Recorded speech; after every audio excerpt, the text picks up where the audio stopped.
അപ്പം ഇന്നൊരു office day ആയാലോ. KSRTC ബസ്സിലാട്ടോ ഞാൻ ഓഫീസിൽ പോകാറുള്ളത്. അപ്പോൾ രാവിലെ തന്നെ ബസ്സിൽ യാത്ര. ഇതെന്താണെന്നറിയോ, എല്ലാവർക്കും ബസ്സിൽ കയറി പാട്ട് കേൾക്കണമല്ലോ. എനിക്കാണെന്നുണ്ടെങ്കിൽ ഫുഡ് കഴിക്കണം. ഇപ്പം എൻ്റെ ഒരു രീതി അതാണ്. അടുത്തിരിക്കുന്ന ചേച്ചി നോക്കുന്നൊക്കെ ഉണ്ടായി, ഞാൻ മൈൻഡ് ചെയ്തില്ല. ഞാൻ കൂളായിട്ട് അതിരുന്ന് കഴിച്ചു. അങ്ങനെ കാടും മലയും കുന്നും ഒക്കെ താണ്ടി ഓഫീസ് എത്തിയിട്ടുണ്ട് കേട്ടോ. ഫ്രൈഡേ ആയതുകൊണ്ട് എംപ്ലോയീസിൻ്റെ എണ്ണം വളരെ കുറവാണ് എന്ന് അത് അറിഞ്ഞുകൊണ്ട് തന്നെ ഞാൻ പോയത്. ബോറടിച്ച് ചത്തൊരു ദിവസമായിരുന്നു കേട്ടോ.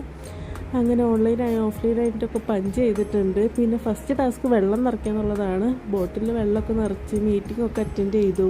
പിന്നെ നമുക്ക് ഓഫീസിൽ ജ്യൂസും ചായയൊക്കെ ഉണ്ട് കേട്ടോ. അപ്പോൾ ഞാനൊരു ചായയൊക്കെ കുടിച്ച് 11 മണിയായപ്പോൾ പിന്നെ വീണ്ടും വർക്ക് ചെയ്തു. ലഞ്ച് എടുത്തിട്ടുണ്ടായില്ല, അപ്പോൾ ഇന്ന് ലഞ്ച് ഓർഡർ ചെയ്തിട്ടോ കഴിച്ചത്. അങ്ങനെ ചിക്കനും ചപ്പാത്തിയൊക്കെ ഓർഡർ ചെയ്ത് കഴിച്ചിട്ടുണ്ടായിരുന്നു. പിന്നെ ഉച്ചയ്ക്ക് ശേഷം നല്ല ബിസി ആയിപ്പോയി, വീഡിയോ ഒന്നും എടുക്കാൻ പറ്റിയില്ല.